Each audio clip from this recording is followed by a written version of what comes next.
भक्तजनों, माताओं, बहनों, सादर जय श्री कृष्ण। हमारे YouTube चैनल में आप सभी का बहुत बहुत स्वागत है। मैं हूं आपके साथ आचार्य धर्मेंद्र शास्त्री। आज हम आपको अधिक मास की जो दूसरे पक्ष की एकादशी है उसके विषय में बताने जा रहे हैं। वैसे तो प्रत्येक वर्ष में 24 एकादशी आती है, लेकिन जिस साल अधिक मास आता है उस वर्ष 26 एकादशी होती है। इस बार आश्विन माह अधिक मास आया है, इसलिए 2 एकादशी अधिक है। एक एकादशी तो हो चुकी है और दूसरी एकादशी जिसका नाम परमा एकादशी है, पुरुषोत्तमा एकादशी है तथा कमला एकादशी है, वह 13 अक्टूबर 2020 मंगलवार को ही रहेगी और आपको मंगलवार के दिन ही एकादशी का व्रत करना चाहिए।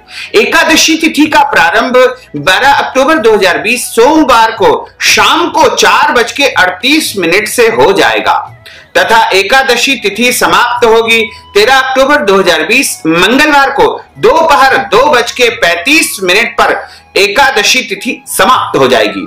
क्योंकि एकादशी तिथि उदया तिथि के अनुसार मानी जाती है, इसलिए 13 अक्टूबर को ही उदया तिथि रहेगी और उसी दिन आपको करना चाहिए। और द्वादशी को स्पर्श करने के कारण इस एकादशी का नाम हरिवासर भी रहेगा। यानी भगवान हरि के साथ में जो है द्वादशी का मिलन जब होता है तो इसे हरिवासर कहा जाता है। और इस एकादशी के व्रत का पारणा आपको 14 अक्टूबर 2020 को प्रातः 6:40 से लेकर के 9:38 के मध्य करना चाहिए। वैसे तो धर्म ग्रंथों में लिखा हुआ है कि द्वादशी तिथि समाप्त होने के पहले पहले व्रत का पारणा कर लेना चाहिए, लेकिन द्वादशी तिथि दोपहर 11:05 पर समाप्त होगी। यानी 14 अक्टूबर को दोपहर 11:05 तक द्वादशी तिथि रहेगी। उसके बाद त्रयोदशी तिथि प्रारंभ हो जाएगी और 14 अक्टूबर को ही प्रदोष भी रहेगी। चूंकि प्रदोष सायंकालीन व्रत मानी जाती है, इसलिए जिस दिन त्रयोदशी शाम के समय रहती है उसी दिन प्रदोष आपको मानना चाहिए। तो 14 अक्टूबर 2020 को ही प्रदोष का व्रत आपको करना चाहिए।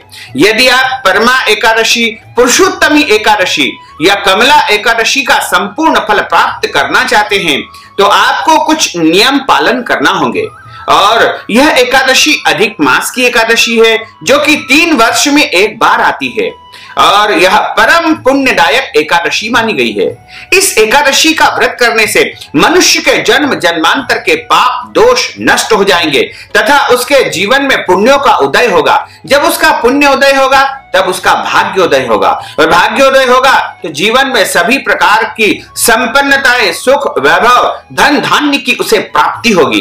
इसलिए प्रत्येक मनुष्य को इस एकादशी का व्रत अनिवार्य रूप से करना चाहिए। यदि आप पूरे वर्ष एकादशी करते हैं तो भी आपको इस एकादशी को अनिवार्य रूप से करना चाहिए और यदि नहीं भी करते हैं तो भी आपको इस एकादशी का व्रत अनिवार्य रूप से करना चाहिए। साथ ही यदि आप एकादशी का व्रत प्रारंभ करने जा रहे हैं तो भी आप इस एकादशी से व्रत प्रारंभ कर सकते हैं, इसमें कोई दोष नहीं है। क्योंकि यह एकादशी बहुत ही महान पुण्यकारी मानी गई है। जितने भी तीर्थों की यात्रा करने से जो फल प्राप्त होता है और जितने प्रकार के यज्ञ, महायज्ञ, अनुष्ठान होते हैं उन सबको करने से जो पुण्य फल प्राप्त होता है वही पुण्य फल परमा एकादशी का व्रत करने से आपको प्राप्त हो जाएगा। तो आप यदि परमा एकादशी का व्रत करने जा रहे हैं तो आपको इसका नियम दशमी तिथि से ही प्रारंभ कर देना चाहिए। दशमी तिथि जो कि इस बार 12 अक्टूबर 2020 सोमवार को है, उस दिन आपको ध्यान रखना है कि एक समय भोजन करना है और उस भोजन में आपको लहसुन, प्याज, मांस, मदिरा का त्याग करना चाहिए तथा दशमी के दिन भी चावल नहीं खाना चाहिए। और दशमी की रात्रि में ब्रह्मचर्य व्रत का पालन विवाहित दंपति यानी पति पत्नी को अनिवार्य रूप से करना चाहिए तथा एकादशी तिथि के दिन प्रातः काल ब्रह्म मुहूर्त में उठ करके स्नान करना है। ब्रह्म मुहूर्त का अर्थ होता है कि प्रातः 4:30 से लेकर के 5:30 के बीच में आपको स्नान आदि कर्म से निवृत्त हो जाना है और स्नान करने के बाद शुद्ध वस्त्र धारण करें तथा आपके बगैर धुले हुए वस्त्रों को आप स्पर्श न करें। जिन बिस्तर पर आप सोए थे उनको भी आप न छुएं। उसके बाद आपको अपने घर के देवी देवताओं का पूजन करना है तथा सूर्योदय के समय भगवान सूर्य नारायण को जल अर्पित करना है तथा उसके पश्चात आप भगवान के सामने बैठ करके शुद्ध घी का दीपक प्रज्वलित करें, धूप बत्ती लगाएं और अपना शुद्धिकरण करके हाथ की मुद्रा इस प्रकार रख करके हाथ में जल रखे तथा हाथ में सुपारी कुछ पैसे संकल्प के लिए रखे तथा पीला पुष्प यदि मिल जाए तो वो भी आप रख सकते हैं।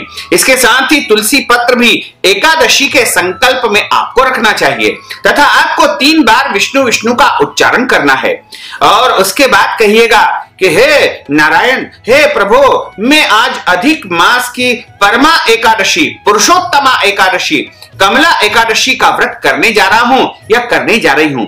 मेरा नाम यह है, मेरा गोत्र यह है तथा मुझे अनंत और अक्षय पुण्य फल की प्राप्ति हो। आपकी जो भी इच्छाएं हैं वो आप अपने मन में स्मरण कर लीजिएगा और उसके बाद कहिए कि हे प्रभु, मेरे घर में दशों दिशाओं से 8 प्रकार की लक्ष्मी का आगमन हो, मेरे घर में स्थायी लक्ष्मी का निवास हो तथा मेरे जन्म जन्मांतर के समस्त पाप दोष पीड़ाएं कष्ट समाप्त हो जाए और मुझे इस संसार में सभी प्रकार के सुख सुविधा संपन्नता की प्राप्ति हो। इस प्रकार अपने मन में जो जो भी इच्छाएं हैं उनका आप उच्चारण करने के बाद उस संकल्प को भगवान को अर्पण कर दीजिएगा तथा हाथ जोड़ करके उनसे प्रार्थना करिएगा कि हे प्रभु, मैं आज एकादशी का व्रत करने जा रहा हूं या करने जा रही हूं।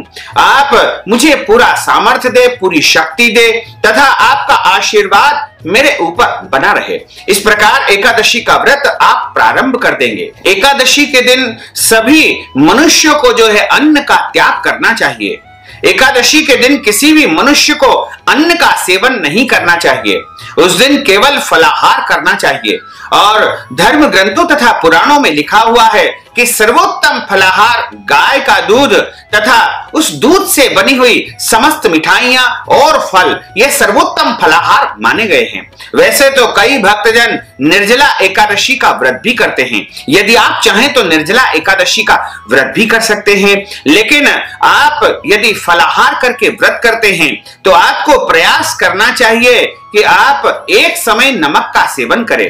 उसमें भी जो फलाहारी नमक है उसी का सेवन आपको करना चाहिए और काली मिर्च का इसमें उपयोग करना चाहिए।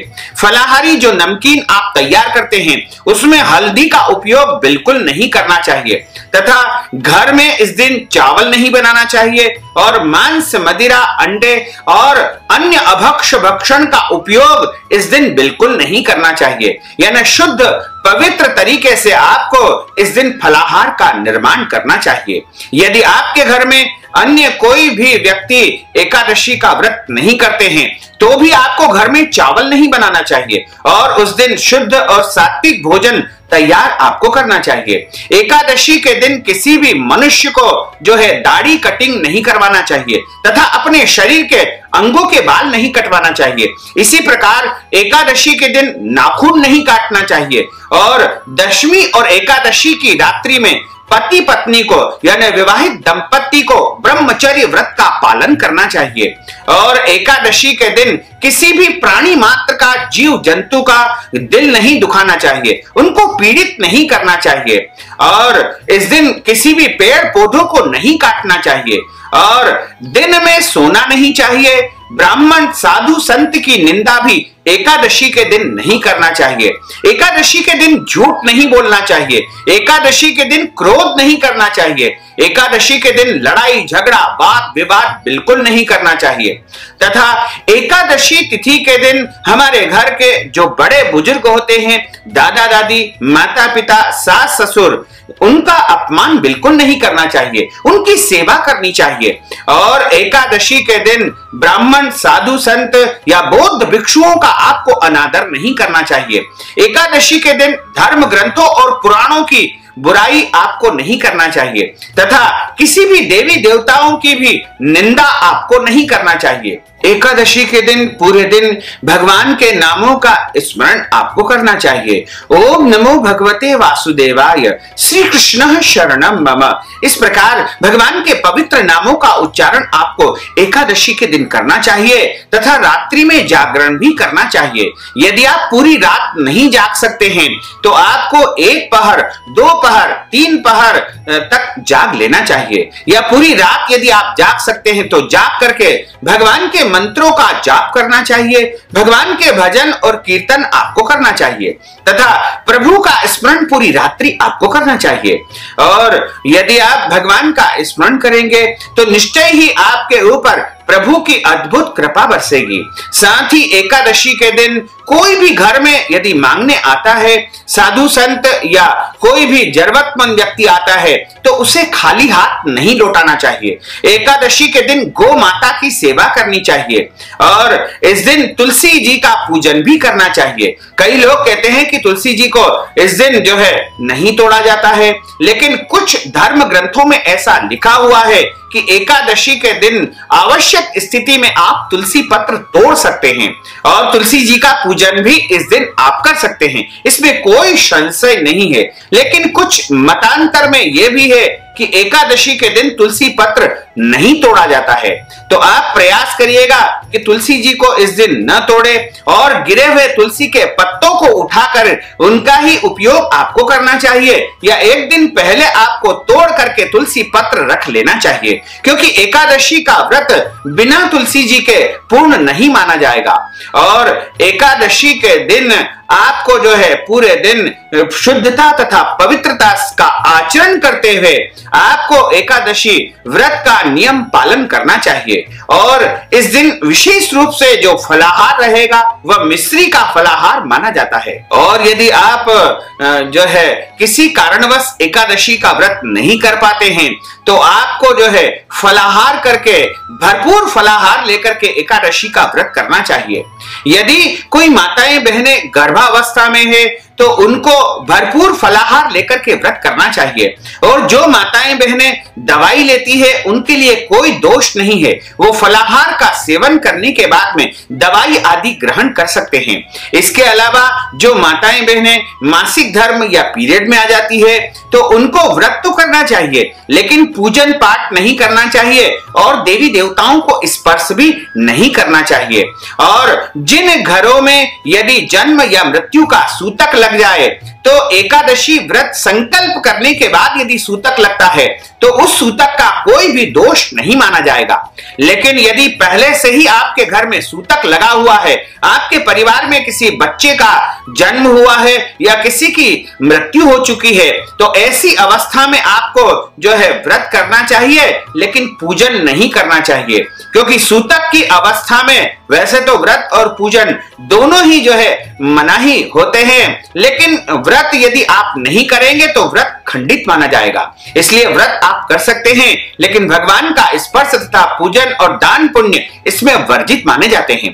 तथा एकादशी की कथा भी आपको सुनना चाहिए और कथा हमेशा ब्राह्मण के मुखारविंद से ही सुनना चाहिए, क्योंकि ब्राह्मण के मुख से स्वयं जनार्दन वासुदेव बोलते हैं, ब्रह्म वाक्य जनार्दन। इसलिए हमेशा ध्यान रखना चाहिए कि कथा का श्रवण, कोई भी कथा हो, हमेशा ब्राह्मण के मुख से ही कथा सुननी चाहिए। और कथा सुनने के बाद में ब्राह्मण को अपनी श्रद्धा के अनुसार, अपनी हैसियत के अनुसार, अपनी शक्ति के अनुसार, अपने सामर्थ्य के अनुसार कुछ न कुछ द्रव्य दक्षिणा दान पुण्य अवश्य करना चाहिए। इस दिन आप गौदान कर सकते हैं, अन्न दान कर सकते हैं, या फिर आप इस दिन वस्त्र दान भी कर सकते हैं, फल का दान भी इस दिन कर सकते हैं, स्वर्ण दान, भूमि दान या कोई भी दान यदि आप एकादशी तिथि के दिन करेंगे तो आपको अनंत और अक्षय पुण्य फल की प्राप्ति होगी, क्योंकि यह एकादशी अधिक मास की एकादशी है और अधिक मास की एकादशी के दिन मनुष्य को दान पुण्य अवश्य करना चाहिए। जो भी आप दान देंगे वह आपको अनंत गुना फलदायी होगा। इसी प्रकार जब आप एकादशी का व्रत 13 तारीख को करेंगे तो आपको 14 अक्टूबर को एकादशी व्रत का पारणा करना है, यानी व्रत को खोलना चाहिए। पारणा करने का भी हमारे धर्म ग्रंथों में विशेष विधान तथा नियम बताया है और पारणा करने का भी एक निर्धारित समय होता है। पारणा जब आप सही विधि से सही समय पर सही वस्तु खा करके करेंगे तो ही आपको एकादशी का संपूर्ण फल प्राप्त हो पाएगा। तो यदि आप एकादशी का व्रत करते हैं तो 14 अक्टूबर के दिन आपको एकादशी व्रत का पारणा करना होगा।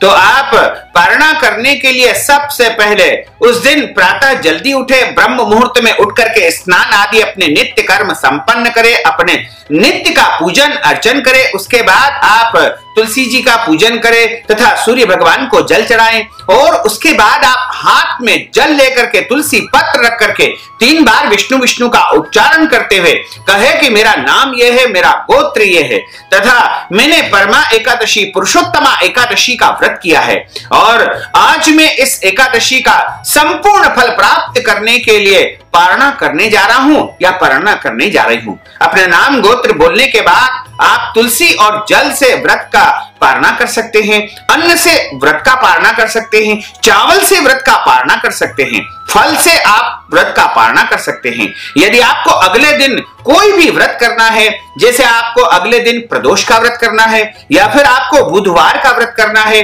या अन्य कोई भी व्रत यदि आपको अगले दिन करना है तो आप तुलसी पत्र और जल से भी व्रत का पारणा कर सकते हैं, फल या फलाहारी वस्तु से भी व्रत का पारणा कर सकते हैं। लेकिन सर्वोत्तम पारणा चावल के माध्यम से बताया है। द्वादशी के दिन मनुष्य को चावल अनिवार्य रूप से खाना चाहिए और उस दिन अभक्ष भक्षण मांस मदिरा इत्यादि का उपयोग बिल्कुल नहीं करना चाहिए तथा द्वादशी के दिन भोजन में लहसुन प्याज का उपयोग भी नहीं करना चाहिए।